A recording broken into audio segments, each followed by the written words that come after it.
This Vision Ireland podcast contains chapter markers. If you want to skip the intro or a topic you don't like, you can use chapter markers to do so. Chapter markers are only supported in some podcast apps. Enjoy the show.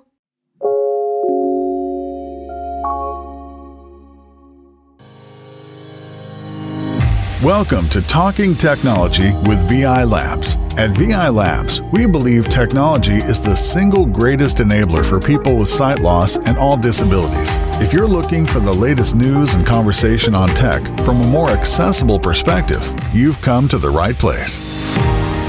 Yes, indeed, you have. Hello, gang. Welcome in to Talking Technology, where we did it. We reached episode number 100. We are at episode 100 of Talking Technology with VI Labs. What a journey it's been over the last years. This podcast started during the pandemic, I guess, really was when we kind of started doing what were the labs live events at the time. And it's been going strong ever since. In fact, the last couple of podcasts that we've done have been our most listened to ever. So thank you so much for that.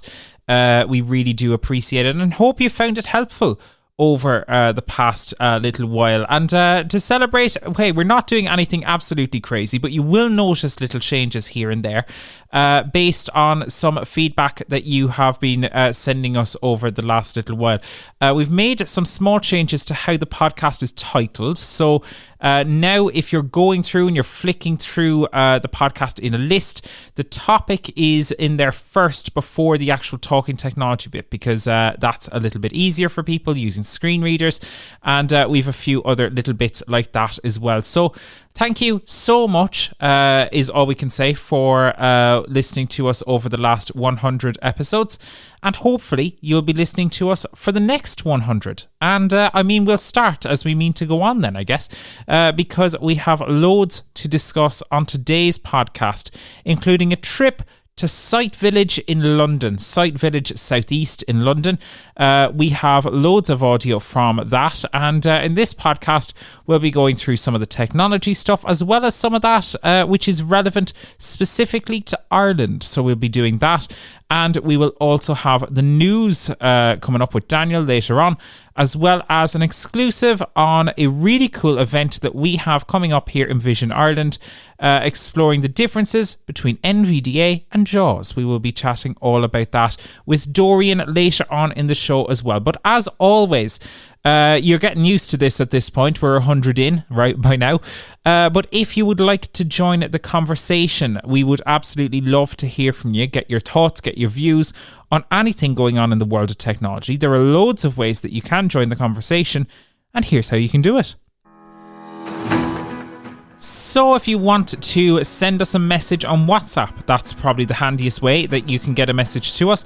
You can send us a voice message there using the voice message button to 086 199 0011. That's 086 199 0011. Or if you would prefer, you can send us an email to content@vi.ie. That's content@vi.ie. We'd love to know, maybe you want to tell us what your favourite podcast episode has been over the last 100. Or when did you start listening? Were you listening from the beginning, or did you join us somewhere along the way? We'd love to hear all that, maybe how you found out about the podcast. Do tell us all that and more. 086 199 0011 on WhatsApp, or content@vi.ie. Now, here with me to go through some of your podcast voice notes from the week gone by and to celebrate 100 episodes of Talking Technology, it's a man who's been here longer than I have, who was involved with these podcasts well before I was. Mr. Joe Lonigan. Joe, how are you? Good, David. I'm feeling old now. I'm here much longer than you, but it was big improvement when you came in. Of course, we'll have to big that up. So I don't know about that now. Some would vehemently disagree, Joe. Oh, that's possible too. Yeah, we'll say no more about that. But anyway, I'm delighted to be here for the 100 episode, and let there be many more. Absolutely. What was your favourite out of the podcast? If you had to pick like one standout, was there one that stood out to you? Well, There's probably a few, but I suppose the smart kitchen one, seen as I had a big input in it, and I was doing up my own kitchen at the time. So I enjoyed talking about the smart kitchen and how you can get your oven to work remotely and access all the features of it and stuff like that. Same with air fryers and. I swear I was big into cooking, but no, look, I suppose I'm big into getting these things to work. Yeah. And working with smart speakers and robot vacuums and all that kind of stuff. I really enjoy that kind of thing, David. And also, I suppose my number two was chatting about Meta glasses, because they are the big thing this year, especially in Ireland, seeing as we got some better AI access without going through the jumping through hoops and people going through VPNs and things like that. At last, we got some access to Meta AI, and it really took off, and people are really enjoying using the Meta glasses, and that was another big feature of mine, David. Absolutely. It is great. One of my favorites is, and what I love about this show is it does have little kind of quiet impacts behind the scenes that people might not always be aware of. I think it was like when this show is at its best is that time that we had the Electoral Commission on, and they confirmed what I believe is the only time that they've ever confirmed that, yes, blind and visually impaired people have an explicit right to use assistant apps like Seeing AI in a polling station. And I think that's really valuable. And it's something that, hadn't been documented anywhere outside of this podcast. And I think that's really great that we're able to ask questions, get valuable information, and hopefully make a difference. Yes, David. That's I important. agree. I agree big time there, because I think we're getting to a stage now where we can actually request changes to be made in places and departments like that, because I think it's getting a bit, I suppose, old now when you can say, oh, we can only do it this way and that way. But when you have unique identifiers on our mobile phones, I think it's now is the time, and very soon is the time, I suppose, that we can be hoping that we'll be able to use our mobile phones to vote. It seems we can use them to pay for things at pay terminals in shops and all the rest of it. So I think, what's the difference between that and actually uniquely identifying yourself at a polling station and stuff like that? But there is big changes coming in elections down the road, so you can believe me. Absolutely, and we'll touch on that later on in the show from the Site Village as well. There is some really interesting stuff there about the company that is making those tactile ballot paper templates here in Ireland. Some really interesting stuff. So we will chat about that in a bit. But first, though, let's get on to your voice notes. Our first voice note this week is from Raheem. Raheem is having a question about using the Apple TV app on his Samsung S90C Smart TV. I just have a question for you. On our Samsung TV, or S90C, I think it's called. So we're using Apple TV to watch some series at the moment. And what I've noticed is, when we were using Apple TV on a very old iPad before we bought our TV, and when we selected audio description, the settings would be saved on the iPad. So every time we went into the app and we wanted to watch something new, the audio description would be on automatically. But with the new TV, every time we go to a new show or even go to a new... So let's say we turn off the TV and we then turn it back on, we have to select the audio description again on Apple TV. So it doesn't save the settings. It only saves the settings if, let's say, you're watching episodes back to back. So if you obviously finish an episode and you don't turn the TV on and you go on to the next episode, then it'll still play the next episode with audio description. But the minute we turn off the TV, it just won't save the settings. So yeah, just wondering if you guys have experienced this and if you have any solutions. Thanks so much, Raheem. Really appreciate that. Joe, this is an area that you know more about than I do, because I think you have a similar TV too, Raheem. Yeah, the same TV as myself. Very impressive there, Raheem. So yeah, he has the Apple TV app in the TV, like, if you know what I mean, downloaded onto the TV. It's not an external box. So obviously, if you had the external box, you'd have it universally set you can universally set audio description across all apps. But when you universally set it in the Samsung TV, it doesn't automatically go to all the apps. So what Raheem will have to do is go into the Apple TV, look for the sidebar, and then settings, and then accessibility, and then he can turn on audio description, subtitles, anything else he wants in there, large text.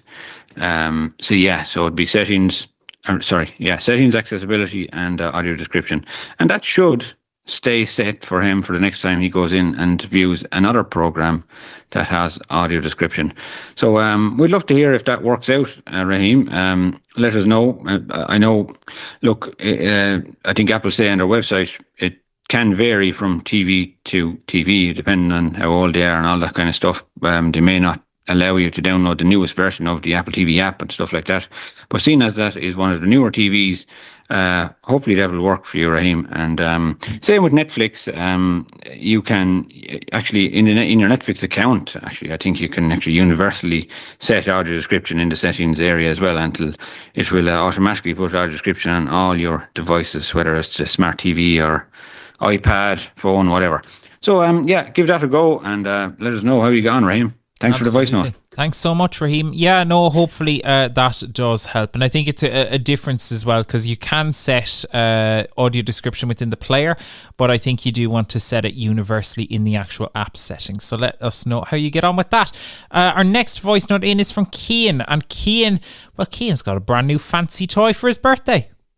Hi guys, it's Cian here. Love your show as always, as I always say when I come on, which I hope you don't mind me saying because I just love our podcast so much. But I'm on to tell you that I got my Apple Watch for my birthday, my Series 11. I'm running through it, a few different features and stuff. It offers an awful lot more than my old SE. But of course I rehomed that to a family member now. So, they have a use for it now, but I have my spanking new Series 11. But a lot of the features are cool on it. However, I have a few questions.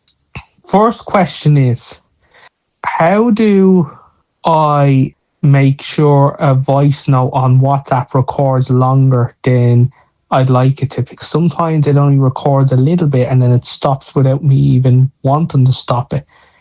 And is there other features I should know about? I know about heart rate, I know about workout, and I know about ECG and a few other stuff like that. And the most important one is how to clean it safely, because I'm terrified of water damaging it. Do you know what I mean? And the next thing is, I accidentally, since I got it, tipped it off a few different things, like a door or say, a wall or whatever it is, right? And I am afraid it might break. How do I make sure it doesn't break? Because it's an accident. I don't walk into things on purpose. It just bangs off it by accident. Now, it's not a hard bang, mind you, but I don't want it to break because I love it. Now, I have it insured, which should be fine as well. Like I have Apple Care with it or whatever. But I tell you one thing, guys, I have some willpower in me. I ordered it on the 1st of November and I managed to keep it in the box. I wouldn't let myself rip one little bit of the box open until the day of my birthday, November 14th. But now I have it and it was really worth waiting for. I paired it all up myself and I was absolutely delighted with it. He was delighted with it, lads.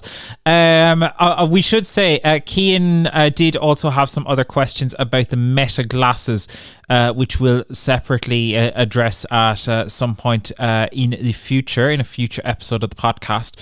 But a few notes there, lots of different questions. Great to hear that you're enjoying the Apple Watch. And belated happy birthday, Cian. But Joe, to start off there with WhatsApp. So WhatsApp on the Apple Watch is a bit funny because sometimes the screen will kind of dim and it kind of goes out within itself. So it is a bit awkward. So you can change some of the settings, but really if you are using voice notes, I would suggest where possible, while you can do it on the watch, I think the phone is a better experience. So that would be my general recommendation there. I know that's probably not the answer you're looking for, Cian, but that will be my general kind of experience of that. But in terms of the cleaning it and protecting it, that can definitely be done, Joe. Oh, that can be done. Yeah, thanks again for the voice note, Keen, and happy birthday. Everybody knows your birthday now, Keen, so you'll be I'll be expecting presents. Yeah, you'll be hounded with cards next year, November the 14th. But anyway, he bigged himself up with his willpower, and when he did get the watch open, sounds like you're doing a lot with it. Yeah, keeping it clean. I know you can buy a case for the watch as well. I'm not sure how much bulkier it makes it. I never had a case for my watch, believe it or not. I was always wearing my sleeve over it, but yeah, it's a bit tricky that way. You can't. It does scratch easily, in fairness. But maybe have a look at some cases and see how you go there, Keen. But washing or cleaning the watch, as he says, obviously you can't put it in water really, unless you had a swim mode or something like that. But not practical, of course. But I would suggest you maybe go to an optician's or something and look for some of those wipes that they use to wash or clean glasses or bifocals and things like that. They're like little microfiber cloths, So I would, or maybe even purchase a microfiber cloth. You don't have to wet it. It does the same job as a wet cloth almost, and it'll shine up your Apple Watch. So I think maybe something like that, Keen, if you're worried about doing any damage to the watch itself. Different things on the watch. Look, it's all personal preference. You can do your Siri commands and your fitness. It might be important. You can say start outdoor walk, and when you're finished, then you can say end workout and that kind of stuff. That's one of the main things I use the watch for, I suppose, tracking my steps and things like that, and telling me my current heart rate and maybe if things are.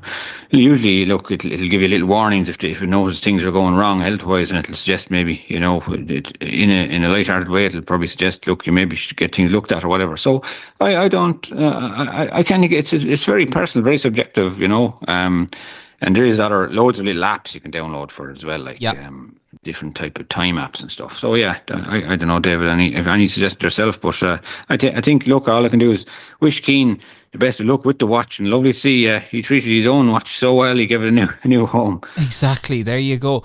The only other thing that I can think of, and this will depend if you have a compatible phone, but the other thing would be the workout buddy. And I know not everybody has the workout buddy, so your watch has to support it, but your phone also has to support it.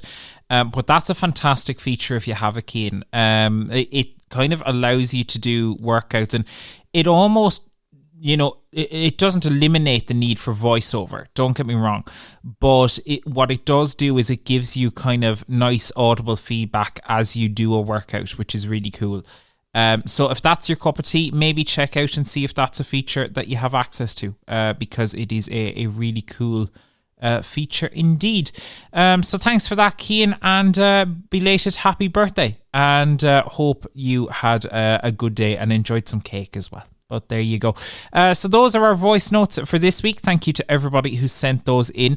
Do feel free to send us a voice note on anything at all that you so desire. 086 199 0011 is the number that you need on WhatsApp. And we would love to hear from you. We'd also love your feedback as well. Do you like the new podcast titling kind of layout? Do send us your feedback. We've done that for the last couple of episodes now. So we've changed those for the past kind of 5 or 6 episodes, so you can get a feel for it. But do let us know if you prefer it and if you find it easier in your podcast apps, one way or the other. We would love to hear from you on that, because the feedback, that's how we improve. So thank you so much for that. Content at vi.ie or 086 199 0011 on WhatsApp. But now though, let's take a trip, shall we? Last week, I went on a bit of an adventure. I headed over to London for Sight Village Southeast. Sight Village is basically, the best way I can describe it is it's kind of like a big kind of conference with a load of different companies and charities and different organizations doing stuff in the sight loss space. They're not all necessarily dedicated to blindness or vision impairment. You obviously have your big players like your Sight and Sound, RNIB, Guide Dogs, all of those were over there, as well as lots of different charities, the Thomas Pocklington Trust and others. But you also had some other companies doing, just general interest stuff. Like you had the transport operators there as well. They were doing different things around access to transport and things around their IRA partnership, which was cool. Glide were there. There were different gas companies there encouraging people to get on the priority service register, which is another thing that was happening. And there was absolutely loads there to explore. Now, we're not going to fit all of the interviews from Sight Village in one podcast because we have about 2 hours of audio. So we're not going to get all of that in here today. But we did include a lot of the kind of technology-focused stuff and also some of the stuff that's relevant to Ireland. And we're going to include that today. And we will have the rest in a YouTube video that comes out later this week. And we'll link to that in our newsletter as well. So do be sure to check that out. But for now, though, let's cross to David in London to check out what happened at Sight Village. That really was a fantastic intro. Thanks, David. Hello, everybody. Welcome to London, where I am just currently outside the ILEC Conference Centre in Earl's Court. I don't know if it's the ILEC or ILEC, but it's something like that anyway. And it is the location, more importantly, of Sight Village 2025, Sight Village Southeast here in London. For 2025. There are loads of exhibitors here over the next 2 days. It's currently Tuesday, and I am going to be here on both days exploring what exhibitors are here, exploring what cool technology is on show. It's before opening right now, and I did ask if they would let me in, but they did not. They said no.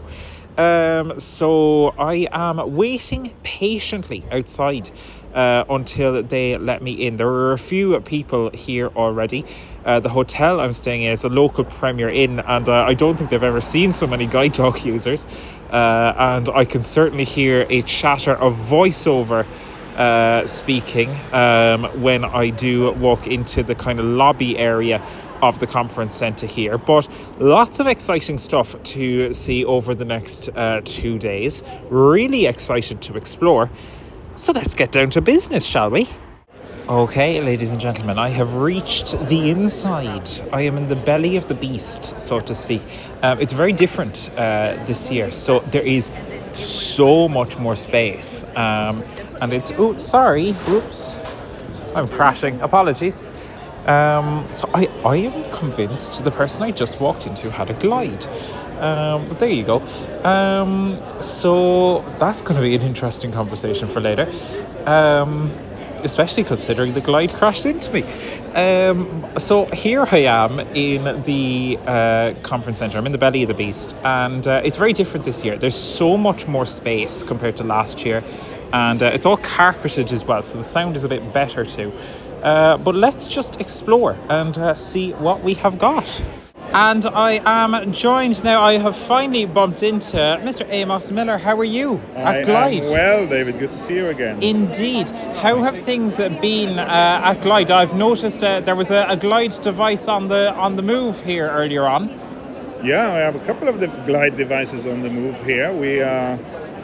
It's first of all, it's been amazing, David. I think I saw you last in May or something. Yeah. And a lot of water has gone under the bridge since. Sure. A lot of work on outdoor experiences, the updated device itself, which is literally just before its final touches before it goes into manufacturing. So it's been very, very hectic at Glidance in the last few months. And yeah, so we're here. We have we have the older device that we've had for a long time with all the new software, but we also are showing people the latest design of the device with the ability to collapse the stem and the ability, the cameras are all integrated into the handle, the really rugged base of the device, there's the snap-off wheels, all of these. It's all really the stuff cool, you talked cool about, isn't it? Yeah, it's all now in the product, which is exciting. We spoke on the podcast before about how you really wanted to take this at a reasonable pace, get this right. Are you happy with the pace of progress now? How do you feel things are, going as you head towards launch? Yeah, no, fingers crossed, things are going well. I think the main long pole or the critical path, as we often refer to it, is getting more devices. Yeah. Okay, to get more devices, we need to get through the manufacturing phase so that we're not handcrafting each device. Yeah. And we're really at the cusp of getting into that, so that will unlock many more devices that we can get to more people, get to people's homes, home routes. We are already doing home routes in Seattle with people with our custom devices, and so once we have more devices, we'll be really on the final stretch before we can start to roll the devices out to pioneers in the spring. You're getting exciting now. It's really you're getting close. Like there's only a month and a bit left to this year, and then not that long till spring. I would say a month and a week and a half. We count every bit of month as well. Excellent. Yeah, it's an exciting time. So Amos, thanks so much. I am going to catch up as well with Maya in a bit, who has been doing a lot of the behind the scenes work, and just to catch up on her side of the product. But you're doing some great stuff, so thanks as always for chatting to us. A joy, David. Thank you for being on the journey with us and keeping everybody with us. Absolutely. So I'm here at a table in Site Village with Maya from Glide. So Maya, we haven't spoken to you before, but you're working on the machine vision aspects of Glide. What does that look like, I guess? What does that day-to-day involve? Day-to-day, there's a lot of different challenges, a lot of different aspects of the machine learning and vision. One is just the model development itself. The other one is data collection, how we train the models, planning different issues or planning on what could happen. Yeah. So that's the other aspect. And then the third one, the biggest one, is the entire pipeline. How we collect it, automate as much as possible. How we collect the data, how we train it, how we deploy different things, how to ensure that we get the accuracy of predictions that we want. So a lot of different things. So how has the product evolved since you started working on it? It's come a long way now, you think? Oh yeah, for sure. So we are building our own database since, for example, if you look at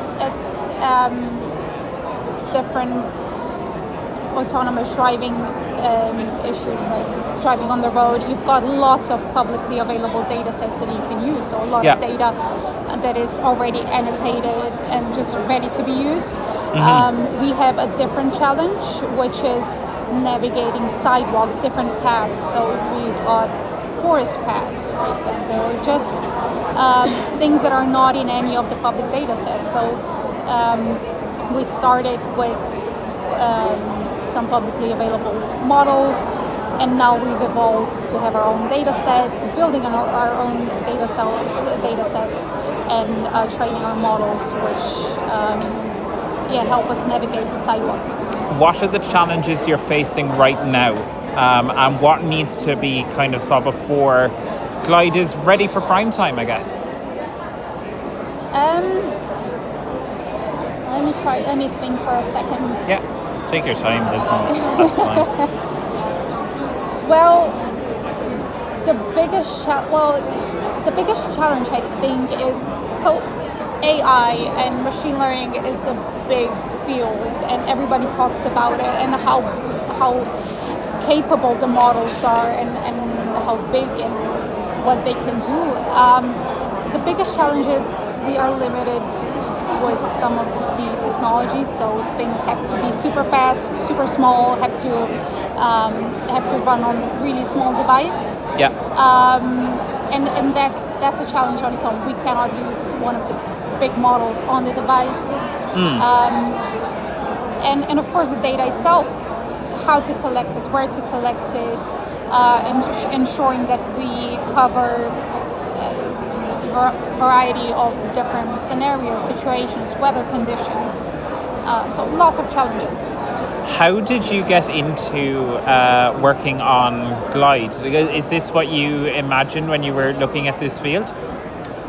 So I've previously worked, since my, let's say, school days, I've been always interested in vision. Okay.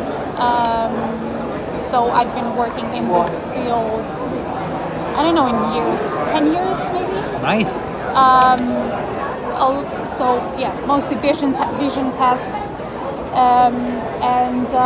I've worked with some of the members in Glide before, and that's how I got introduced. We saw that we are a match. Yeah. And that's it. The story started from there. Yes. Maya, thank you so much for giving us this insight into where Glide is going and the kind of the behind the scenes of how it all works. But thank you so much, and best of luck as you head to launch next year. Thank you so much. Right, so I am now at the stand for Pakflatt, and you guys in front of me, Duncan, have some ballot paper templates, some tactile ballot paper templates. Do you want to tell me a little bit about what we've got here? Yeah, what we have here is the McGonagall Reader. This is a product that we are looking to already have products in place in the UK. It is a overlay that sits on top of the ballot paper, and it provides an audio output to allow the visually impaired voter to navigate the system on their own, to be able to vote independently without a third party to interact with them. Super. So I have the devices in front of me here, and I can actually feel along. So along the side, it's similar to the standard ballot paper templates in Ireland, which I believe you guys make actually. Yes, we make the BBTs for the Republic of Ireland, slightly different in terms of the product you currently have, which utilises obviously a third party to read the details, but it's a Velcro and polypropylene layer. This is a polypropylene layer with a electronic membrane to it and a series of mouldings for marking apertures. Okay, so in front of me here, so there are buttons on it that I can feel. So I can press a button on this and it will read out the template or the candidate to me. So if I press this, I think I have to hold it. Adedeji, Lisa. 17 The Parade, Anytown, XY95KP. The Pineapple Party. And then I can move down, so I can go down to the third candidate. Chowdhury, Suresh. With an address in Anytown. The Banana Party. Perfect. And what I liked about it, and your colleague showed me this a minute ago, is I can open the template at the side. So I can open the kind of door as you would on the template. And then if I want to confirm, I just actually press down on the door to confirm the name of the one that I have opened. So I'll actually open a different one. So I'm going to open this one and I'm going to press down on it. Owalabi, Bola. For the Walk, Anytown, XY95JJ. The Raspberry Party. Super, and I can then close that down as well. And if there is no candidate, I can open, one that doesn't have a candidate on it. I just press down. No candidate. Super, there you go, and it tells you all of that. So there are also buttons, obviously, for reading the full list, and these are all tactile and easy to feel as well. I can confirm that. But one of the things I wanted to talk to yourself, Duncan, about is ye have just in recent weeks won a tender for Ireland. So do you want to tell me a little bit about that? What's going to be happening in Ireland? How will this change elections and referendums in Ireland going forward? Basically, there's going to be an upgrade to the product that's currently in place. We're at have won the tender, and we're just about to start negotiations about what the final product will look like. The current product is a combination of a Velcro fingered door to close over the marking aperture, accompanied by Braille and a tactile numbers. What we're moving towards is, with the UK product that we have here, the McGonagall reader, we have a very accurate system, which is the hinge doors that you've spoken of. Yeah. They mean that you're only able to open one door at a time and know that your mark is going to go where you consider it to go. Yes. So that's an important factor in the voter accuracy. It means that you are able to, through the RNIB's own independent testing, they've got a 93 to 94% success rate for first-time users on the McGonagall reader. So it means the likelihood of you casting the vote as you wish it to be extremely high. Okay. Now, in other products, the BBTs in the Republic of Ireland, they are obviously a product that's been in place. This has got a greater accuracy, and that's not what we're looking to bring to the Republic. How does that accuracy compare with the Irish product? Do you have a percentage on that? I don't have a percentage on that. It obviously is pretty accurate because it starts off in a very similar vein, that the aperture is already covered and you have to reveal it. What you don't get with that is the audio feedback. It's purely tactile, so it's relying on you to be able to identify either the Braille or the raised numeral. Okay, interesting. So you guys are going to be working on this over the next little while for referendums and elections in Ireland. You're based in Derry as well. That's right. Awesome stuff. So listen, this is really important stuff, so do keep us in the loop as to this stuff, and thank you so much for telling our listeners all about it. Thank you very much for asking us. So I'm joined here by Karst from Luna. So I love the name, by the way, first of all. But what is Luna? So Luna is a company that develops night vision glasses for people who are night blind. Okay.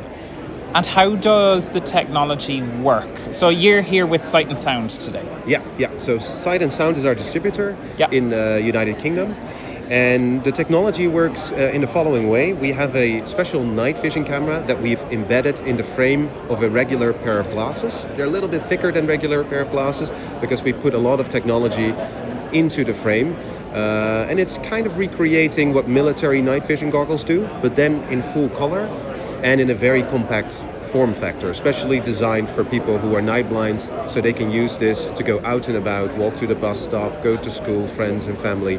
And the special thing about these glasses is that we try to make them look as much as possible as a regular pair of glasses, so people don't feel stigmatized while wearing the technology. And that's why we also chose that name. We don't want a name that signals, okay, this is a piece of assistive technology. We want people to feel like it's a regular brand that they're using, and we have taken that thought and put it through the whole design process. So also how you control the glasses, you can do that very inconspicuous by holding the frame and just pressing a couple of buttons on the underside of the temple. We try to recreate the same experience you have with regular glasses, but then the twist is it helps you to see in low light conditions. So how, I suppose, then does this work for someone with low vision? How much vision do they need to have for this to work? Because this is obviously a totally visual thing, so it's for low vision, not for no vision. Yeah, you're absolutely right, and it's a good question. You need in my experience, about 10% of visual acuity in your central vision to be able to use the glasses effectively. If you have a restricted visual field, that's no problem. Okay. But you need the 10% to be able to interpret those images that the glasses provide to you. And do the glasses have speakers and stuff like that? Could they gain features that are auditory in the future? So things like, we're seeing things like Meta smart glasses now using their cameras in interesting ways. Could your glasses conceivably do that in the future? So currently, it does not have speakers built into the device. We're thinking about that, for doing that for the next version. Currently, we have a vibration motor because some people who are night blind, they have Usher syndrome. And that's where you have vision loss, but also hearing loss. So we want the glasses to vibrate, for example, to tell you that the battery, for example, is almost empty, or that they have booted correctly. So we're letting the frame vibrate in that case, instead of doing it with audio. And we also don't do it with like little icons, because obviously the visual acuity for some of the users might be too low to perceive the icons. Yeah. So that's why we're doing mostly vibration to indicate stuff to people, and then the visual aspect is just the view the glasses give you, and it's just what you see normally. The easiest way to imagine is during daytime, for example, in an overcast sky, you can create the exact same visual experience, but then at nighttime. Okay, awesome stuff. I'm going to ask the awkward question now, and that is one of cost. How much do these kind of glasses cost these days? Yeah, so we're now doing an early adopter program, and we're building only 50 units for this first batch. And we're selling those for 2,800, so 2,800 pounds. Yeah. For me, it's not too much of an awkward question. Yeah. Assistive technology is expensive because you're building something really bespoke for a small target group. Yeah. And we really went out of our way to make this as small as possible, to make it really look like regular glasses, and that of course makes it more expensive. Yeah. But that's a decision we made because from scientific research we found that a lot of people, if the headset or the glasses is too conspicuous, even though it can correct their visual disability, people will just not wear it. So we think it's worth the extra cost to make it in such a way that people don't feel stigmatized, and that it's something they can really use in public spaces without feeling ashamed, without communicating their medical dossier to the people around them. So, how do people find out more? Do you have a website and stuff? Yeah, they can contact Sight and Sound if they're interested. We also have a website. It's www.seewithluna.com. They can also find us on Instagram through the same handle, See with Luna. See with Luna. Karst, thank you so much. Really appreciate it. And thanks for coming over to Sight Village. Thanks for having me. So I'm joined here by Jess from the Big Purple Phone. You guys have great branding, by the way. So what is the Big Purple Phone? So the Big Purple Phone is a easy to use smartphone. Yep. Designed for people with low vision, and also it's great for people with cognitive decline or seniors. Okay. So it's just got a really simple interface, so it's really easy to use, big icons. Straightforward enough. Okay. Yeah. And I suppose, how does it differ then from a regular smartphone? It's those big icons. What can this do that I guess a regular smartphone can't, or is it just about kind of putting that in a more simple interface? Yeah, so it can call, it can message, it can video call, take photos. It can do all those things that a regular smartphone can do. Yeah. But because it's designed for people with low vision and cognitive decline, we've made it very picture driven. Okay. So it's got big icons, and all the contacts are really big as well. So you've got big photos of the contact instead of just the words around the screen. And we've also got an SOS button, Awesome. which is something that smartphones don't usually have. And one of the things I thought was interesting is you can, let's say a family member can remotely manage things on the phone. So they can add the contacts remotely or whatever the case may be. So you can manage everything remotely? Yeah, you can just log on to the carers portal. Okay. And you can change all the settings. You can decide who can access the phone, who can call the phone, who can message the phone, what apps the user has access to, so that the user of the phone can just use the phone as a phone. They don't Awesome. need to do any of the settings themselves. And next year, so it doesn't currently have a voice input, but that is coming. Tell me all about Violet. Yeah, so it's sort of going to work like Siri. Violet will just be an AI voice assistant, which is going to help the user to use the phone even easier. It's going to be even easier for them. So they could just say, "Hey Violet, bring up my email," and Violet will bring out the email, so the person doesn't need to touch the phone at all. Okay, So, awesome. how can people find out more about the Big Purple phone? Yeah, so they can go to our website, which is bigpurplephone.co.uk. Okay. Or they can reach out to Sight & Sound, who are our UK distributors. They're really great. Excellent stuff. Thank you so much, and enjoy the rest of the event. Thank you. You too. I am joined here at the stand for Inside Vision by Eric, and they have two really cool Braille laptops in front of me. So Eric, we've got two devices here. We've got the Inside One Plus and the Inside Supra. Do you want to tell me a little bit about these two devices here? Yes, of course.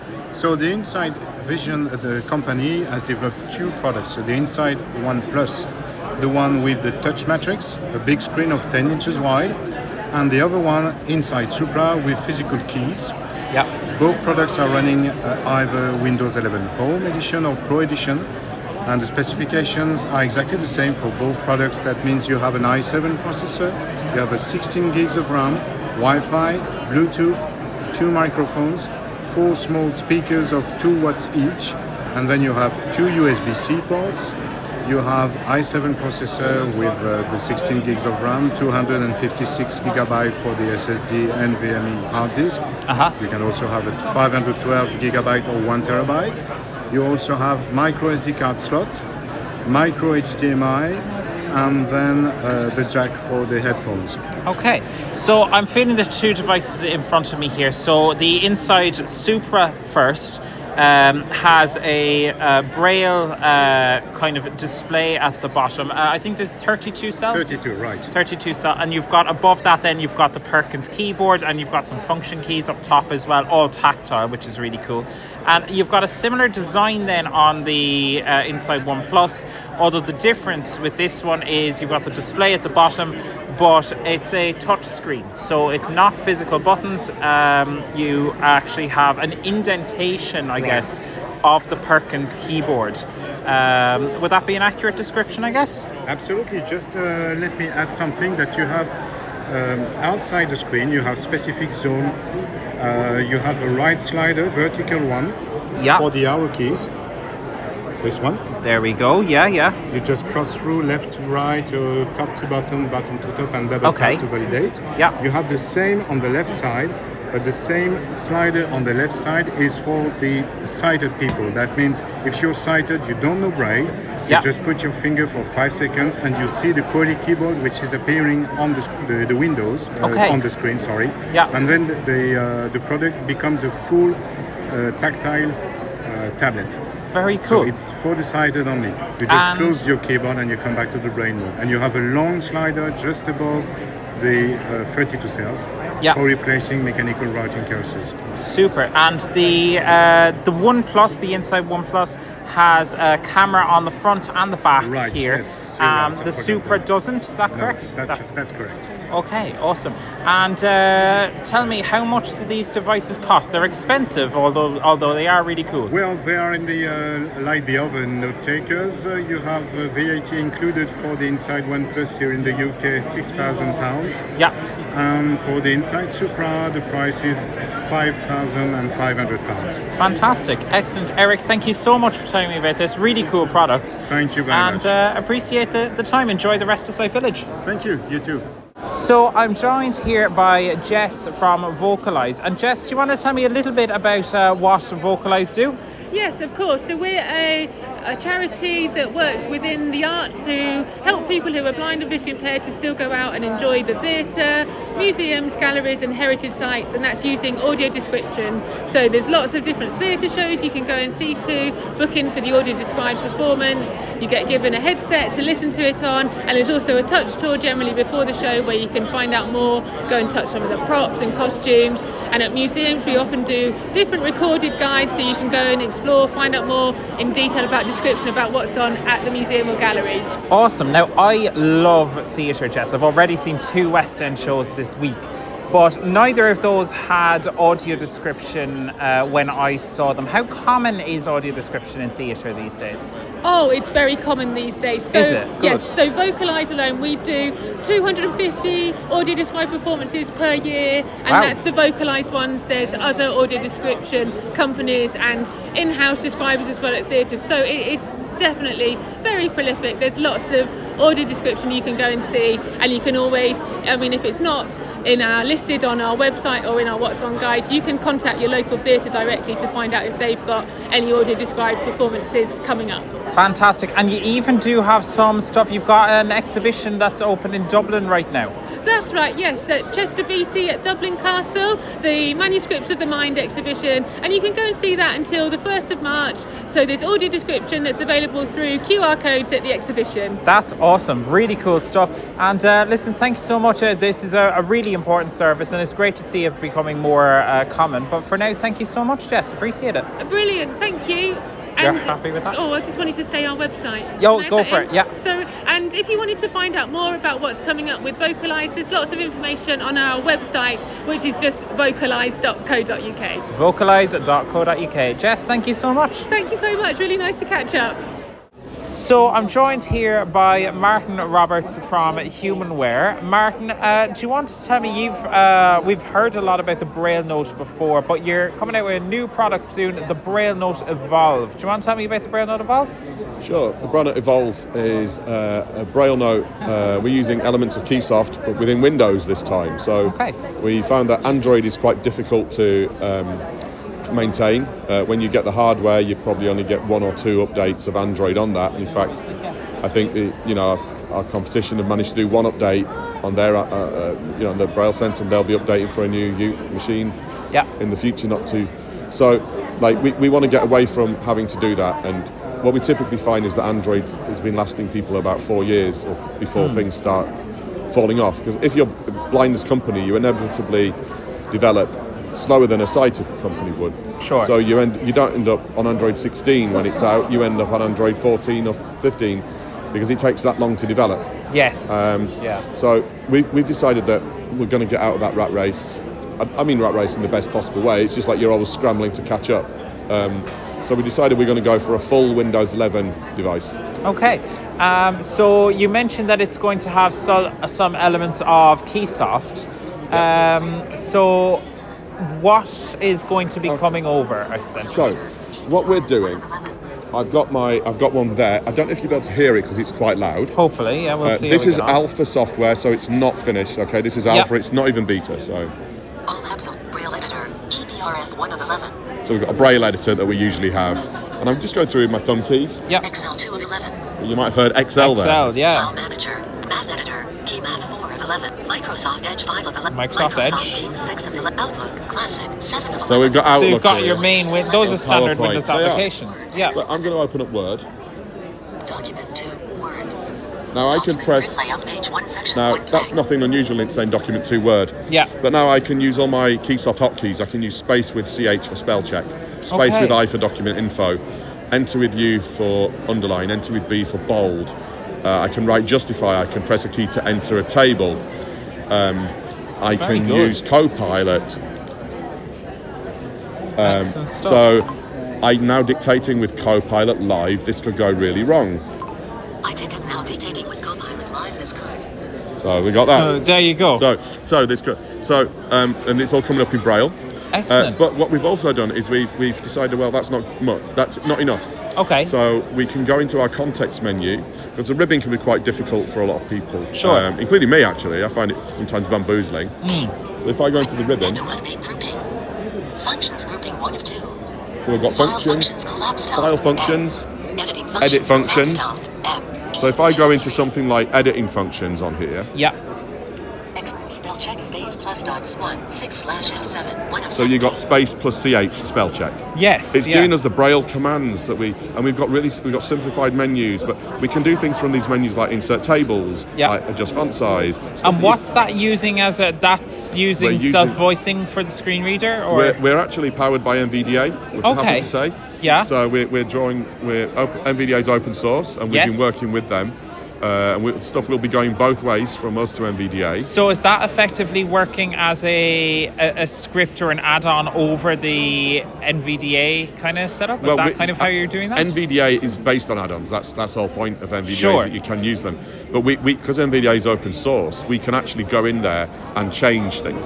So we'll be changing maybe the way that their Braille is. So we're writing our own Braille entry. We have a certain kind of Braille that we like at HumanWare.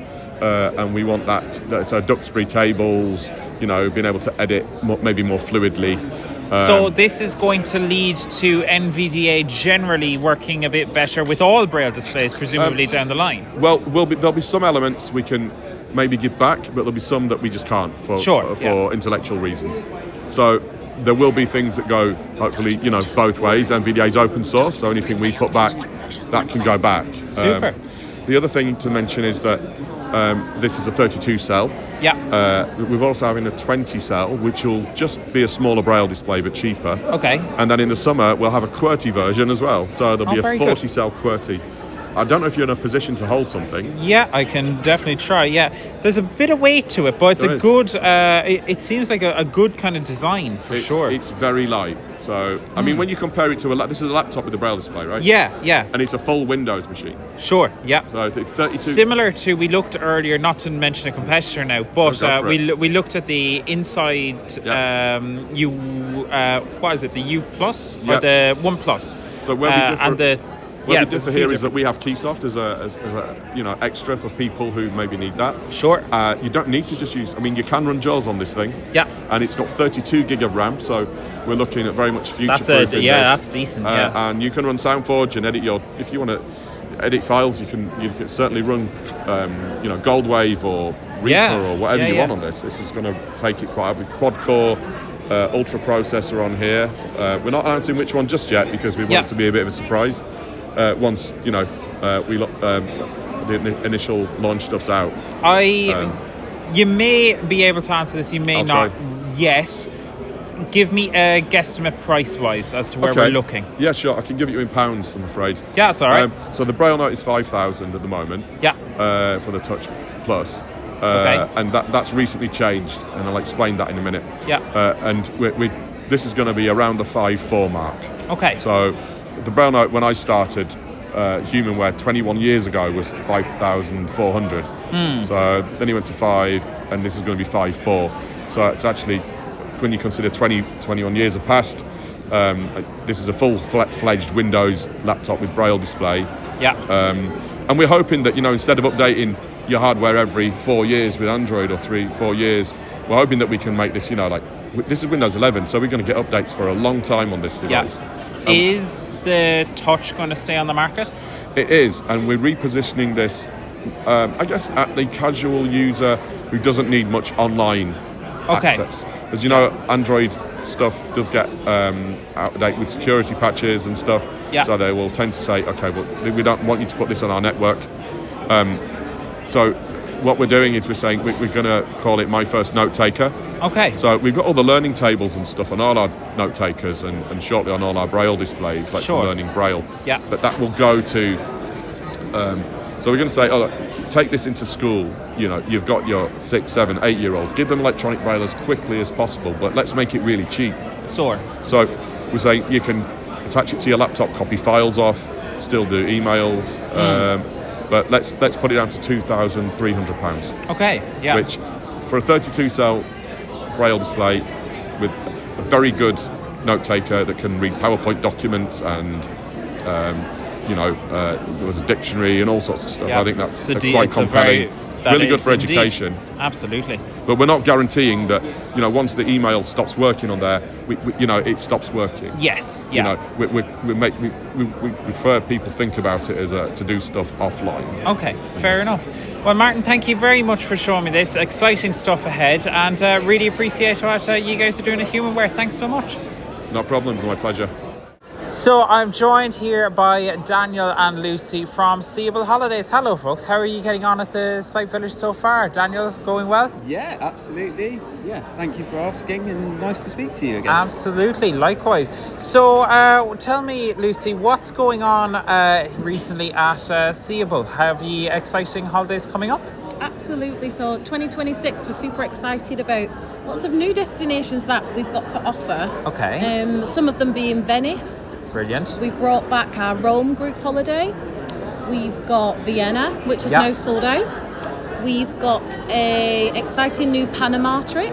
Okay. That is also sold out as well. So places are going fast actually at the minute. So I heard rumours. A birdie told me that you have a really big, exciting trip coming up to somewhere that is very close to my heart, Lucy. Absolutely. So we actually have launched Ireland as well next September, finally. Very good. So, Daniel, what kind of things are happening at this trip to Ireland? So this will presumably be for people in the UK. No, as you may know or may not know about any of our holidays, they're very much open to anybody who would like to join us. So just on that note, we are gathering more traction in the US as well. Wow. So anyone is welcome, basically. We don't have, you can join from any airport in any country, basically. Awesome. But yeah, the Ireland trip, very excited about it. It's the rugged coast of Ireland, I like to say, which obviously involves like the giant causeway and the different national parks around that area. Yeah. Super. Yeah, it's exciting. Lucy can tell you more about when it is. So what are the details, Lucy? So the Ireland holiday, Ireland Causeway Coast and Donegal. Okay. So it is the 1st until the 5th of September 2026. Super. It is $2,750 for the sharing room price. Yeah. And $3,100 for a single room. Okay. And of course that includes your Seable assistance with a ratio of 2:1 for 10 hours a day. Of course your accommodation and breakfast is included. And we've actually partnered with an amazing agency that have put together different walks and different hikes in Ireland that are particularly accessible for people with visual impairments. Excellent. Yeah, so fantastic. It's for the people that want to be outdoors and walking and quite active people. It's going to be great. We're super excited about it. Super stuff. How can people find out more, as always? Yeah, so they can email in lucy@seable.co.uk or daniel@seable.co.uk. There you go. I wonder which one of you will get more of the emails now. Oh, they can call in. Probably Lucy. There you go.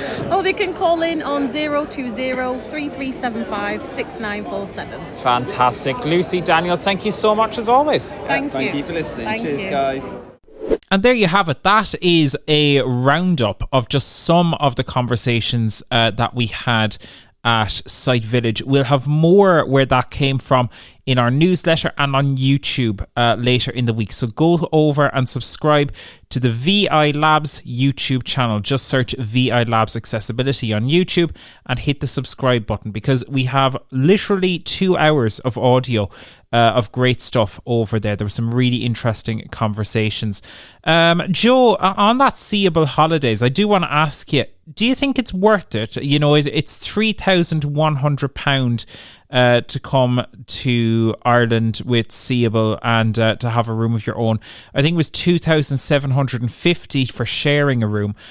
Is it worth it, you being an Irish man yourself?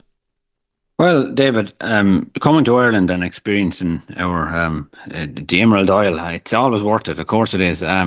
But I suppose, look, it's very subjective again. If you are a single person and you don't have assistance to go on holidays, but you can afford to use a company like Seable, I think it is worth it. But there is loads of other holiday options out there. It's a matter of thinking outside the box, whether you could, look, you can always pay for some personal assistant or a family member, but if you don't have that, there is places like, I went to Centre Parks recently and I found it quite accessible, and security are amazing up there. They have a little mini bus that brings you from your lodge to your pool and helps you get around and things like that. Look, there's always other options, but yeah, if you're into the likes of those assisted holidays, whether it's Seable or any of the others, I know you didn't interview them, so I won't mention them. If it is Seable or any of those types of holidays, they are a great experience, David. But look, they do come with a caveat. They're expensive. Absolutely. There you go. There are loads of options. I did, and it's not in this interview, but we will have it on YouTube later in the week. I did have a conversation with the folks at Travel Hands, and Travel Hands is kind of like a Be My Eyes style, or more an Uber style service, but for sighted guides and sighted assistants. So if you're in, I think they operate mainly in London right now, but if you're over in London, you can actually book sighted assistance for periods of, I think it's something like 1 hour, 3 hours and 5 hours. and you pay a small fee. Then they operate as a charity. But I thought that was a really interesting concept. And that's cool. That's a cool concept, David. That sounds good. Yeah, they have the Travel Hands app. So we'll have more on that over on YouTube later in the week. But do let us know. We asked this question on the newsletter as well, and we'd love to hear your views on it. Would you like to have an event like this in Ireland? What would you like to see at it? And who knows, you never know what the future brings. But for now, though, let's move on, shall we? Hello, Mr. Dorian Salzman. How are you? Great. Fantastic. And it's been a while since you've been on the podcast, Dorian. Yes, it definitely is and has been too long. Too long indeed. Now, it's a tale as old as time, Dorian. You know this as well as I do. That question of JAWS and NVDA. What works better in what contexts? You know, how do they compare? How do they sound different? And we do have an event coming up in the next little while comparing JAWS and NVDA and exploring what those differences are, what's the same, what's different, and how they perform with different tasks. So I guess to start us off, do you want to tell us a little bit about this JAWS and NVDA event? Yes, so it's a discussion around, as you said, the differences and the similarities between the PC screen readers, NVDA and JAWS, and that's being held on Friday, the 5th of December at 11 a.m. So if you want to learn the differences and similarities between those two wonderful pieces of tech, feel free to tag along. Absolutely. So how will we be doing this? How are we going to be showing this off, Dorian? Because we've got quite a cool and unique format for this, I think. Yeah, so essentially we'll have a screen reader user using NVDA and another screen reader user using JAWS, and then we'll ask them to complete the same tasks and then see if there's any differences between those tasks and those screen readers. What are you expecting? Well, I think hopefully, for example, if we get somebody on JAWS and NVDA to read and go through their emails, hopefully we'd find that they actually are very similar. Okay. It's interesting, you know, because I think the aim will be that it's quite similar, and there are going to be, you know, little differences, but this is as much about personal preference as much as it being one better than the other, isn't it? Yeah, exactly. Some people have a background with JAWS or some people have a background with NVDA, and often they never meet one another, or they don't get to experience the two different sides, and hopefully we bring them together in this way. Super stuff. We do have some other courses. So that's happening, just to repeat again, the 5th of December at 11 a.m. And you can sign up by email, Dorian, I think, to training@vi.ie. Yeah, that's the one. Yes. That's the one. And we do have some other courses coming up in December as well. These are our more traditional virtual courses. Do you want to tell us about some of the ones that we have coming up? Yes. So another one we have is High Digital Online Banking, which hopefully would give you some tips and tricks on that. That's Thursday, the 4th of December at 12 o'clock. Then we also have Google Lookout, which is looking at the wonderful OCR AI app called Google Lookout, which you can download on your phone. That's the 9th of December at 12 o'clock. Super. We're getting closer to Christmas, one by one. Yeah, exactly. And then getting closer again is Android accessibility and the features that you could find to make your Android more accessible. That's Thursday, the 11th of December at 12 o'clock. And then lastly, and also importantly, Apple accessibility. That's Tuesday, the 16th of December at 12 o'clock. Do you think Santa Claus might be willing to attend that Apple accessibility one there? I mean, it's getting pretty close. Well, I really hope so. Yeah, I really hope so. maybe he'll be too busy. Who knows? Who knows? But Dorian, thank you so much for telling us all about that. So NVDA and JAWS, the similarities, the differences, all that good jazz. That is happening on the 5th of December at 11 a.m. training@vi.ie to sign up for that, or indeed to sign up for any of those courses. You can find full details of all of these events on the website vi.ie and just go to the upcoming events section to learn more. But for now, though, that is what we've got coming up. But also coming up on this show, well, it's time for the news with Daniel Dunn. This is Talking Technology News. So, with your latest Talking Technology News, I'm Daniel Dunn. It's almost time for the Late Late Tie Show, and RTE have announced that for the first time, the show will be broadcast with live audio description for blind and visually impaired viewers. For those listening internationally, the Tie Show is an Irish phenomenon and is regularly the most watched TV show of the year on Irish TV.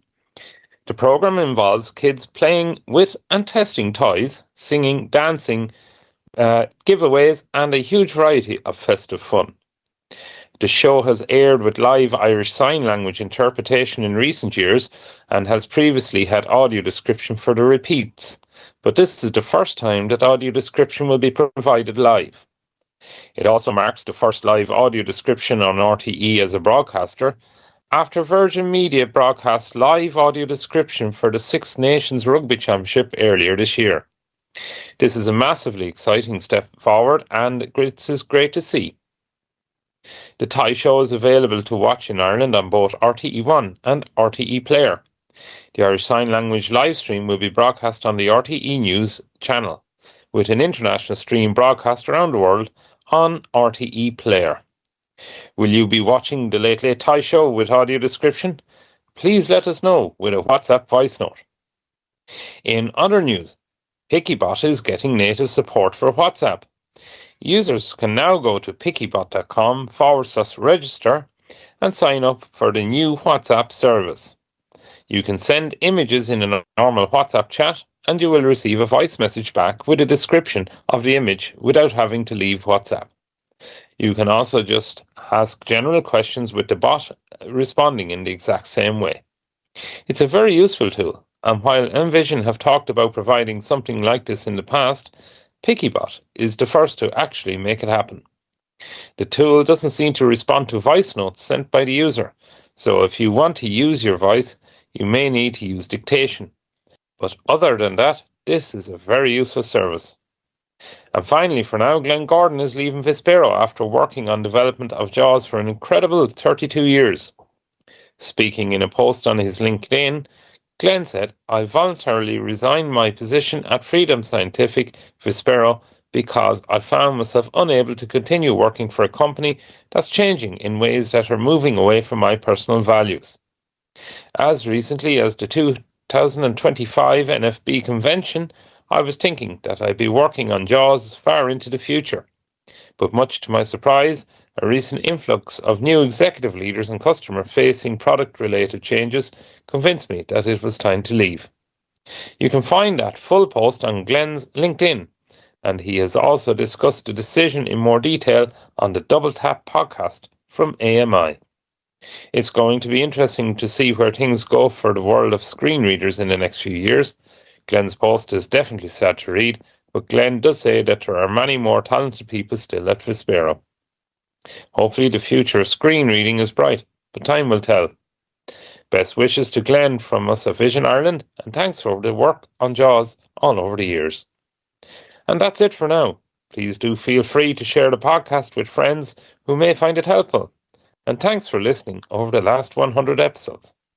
But for now, it's back to you, David. Thank you, Daniel, sir. Much appreciated. Lots to cover there in the news, but we'll start off, I guess, with the really positive stuff. Audio description, live audio description, in fact, for the toy show. This is really exciting stuff, isn't it?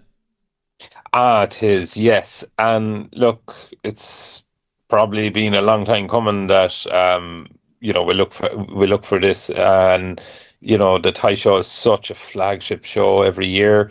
I don't think there's hardly a household in the country that doesn't tune in on the night. So, kudos to RT, about time in a way, but it's great to see. And, hopefully that the feedback will be positive and it might inspire RTE to roll out live audio description to other events. Absolutely.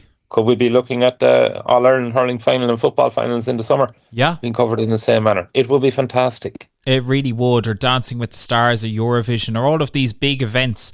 There's a lot to describe out there, and lots of really great live entertainment that would be cool to be included in it for sure. Joe, I do want to ask you, I do think it would be hell on earth trying to describe the toy show, though, in fairness. Oh, that's a massive pressure situation. Yeah. But they are very talented, the RTE crew, especially the audio describers.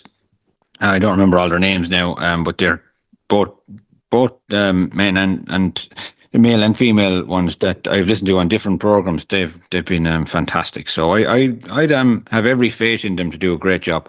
Absolutely. It's the unpredictability of it. I think it would stress me out to 90 trying to describe something like that. So more power to them.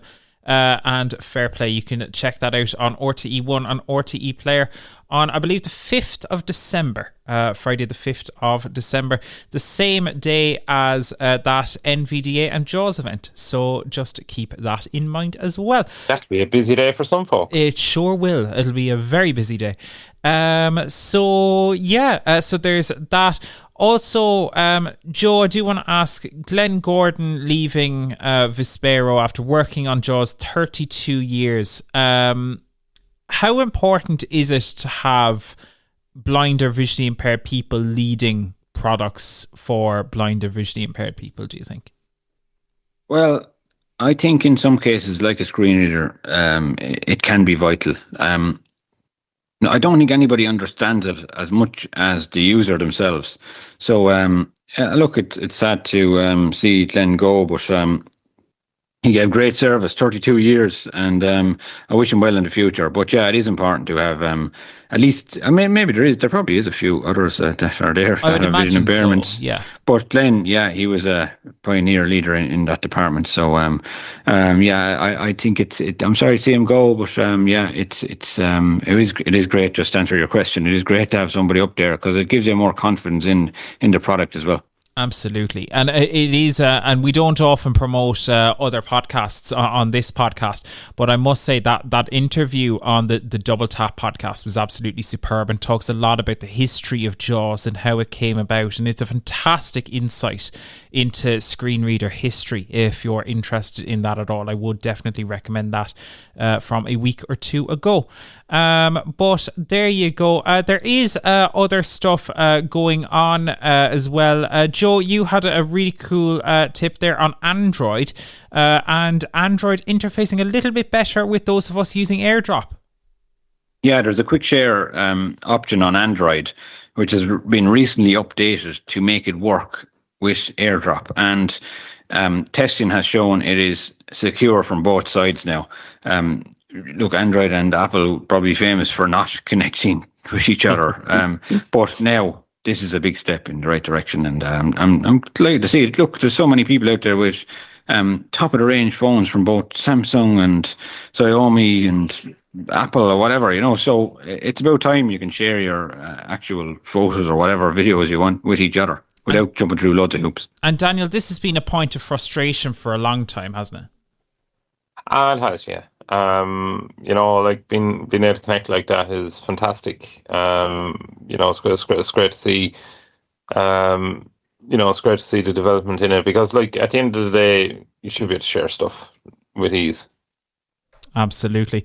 Well, there you go. So loads of stuff going on this week. Do feel free, if you do have news to share, be sure to send it in to us, 086 199 0011 on WhatsApp, or you can send us an email to content@vi.ie. But for now, though, that is our show. Be sure to check out some of those upcoming events that we have on our website. That's vi.ie. And we will be back really, really soon for episode 101 of Talking Technology with VI Labs. I guess the next big milestone is 150 now, so we've a bit of a way to go. But thank you so much for listening. Do share the show with your friends, and we'll chat to you very soon for another episode of Talking Technology with VI Labs. See you then. Thanks for listening to the Talking Technology podcast with VI Labs. If you'd like to support our show, please visit vi.ie/donate. Talking Technology is proudly sponsored by IA Labs, the market leader in digital accessibility services. IA Labs, digital inclusion, your legal obligation.